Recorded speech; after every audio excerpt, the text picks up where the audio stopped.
ഇയോബിന്റെ പുസ്തകം മഞ്ഞുമ്മൽ ബോയ്സ് ചാപ്പാക്കുരിശ്, ഇതിൽ ആസിഫ് ആയിരുന്നെങ്കിൽ, ഇതിലൊക്കെ ഒരു കോള് വന്നിട്ടുണ്ടോ? ഞങ്ങൾക്ക് ഇങ്ങനെ ഒരു സ്പ്രെഡഡ് സാധനമാണ് കിട്ടിയത്. ഉണ്ടായിരുന്നു. ഞാൻ ഇയോബിന്റെ പുസ്തകത്തിൽ ജയേട്ടൻ ചെയ്ത ക്യാരക്ടർ ഞാൻ ചെയ്യാനിരുന്നതായിരുന്നു. അപ്പൊ അത് ഐ എം ടോണി എന്ന് പറഞ്ഞ സിനിമയുടെ ഡേറ്റ്സുമായിട്ട് അതിനൊരു ക്ലാഷ് വന്നു.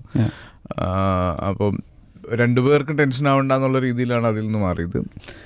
പിന്നെ മഞ്ഞുമൽ ബോയ്സിലെ ഒരു ഇനീഷ്യൽ ടൈമിൽ ആയിരുന്നു ഈ ബാസി ചെയ്ത ക്യാരക്ടറിന് വേണ്ടിയിട്ട് ആദ്യം ഞങ്ങളെല്ലാവരും ആ സ്ക്രിപ്റ്റിങ്ങിന് ആദ്യം മുതൽ ഉണ്ടായിരുന്നു. അപ്പം അങ്ങനെ ഒരു സംസാരം വന്നു.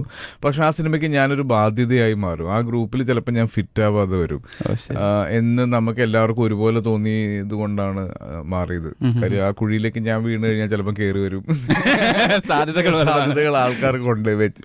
പിന്നെ ഒരു ഇമോഷനും ഒരു ഹെൽപ്ലെസ്നെസ്സും ഒക്കെ ചിലപ്പോൾ ഫീൽ ചെയ്യാതെ വന്നു കഴിഞ്ഞാൽ അത് ആ സിനിമയെ ബാധിക്കും എന്ന് തോന്നിയോണ്ടാണ് ഞങ്ങൾ എല്ലാവരും ഒരുമിച്ച് അങ്ങനെ ഒരു തീരുമാനം എടുത്തത്. പിന്നെ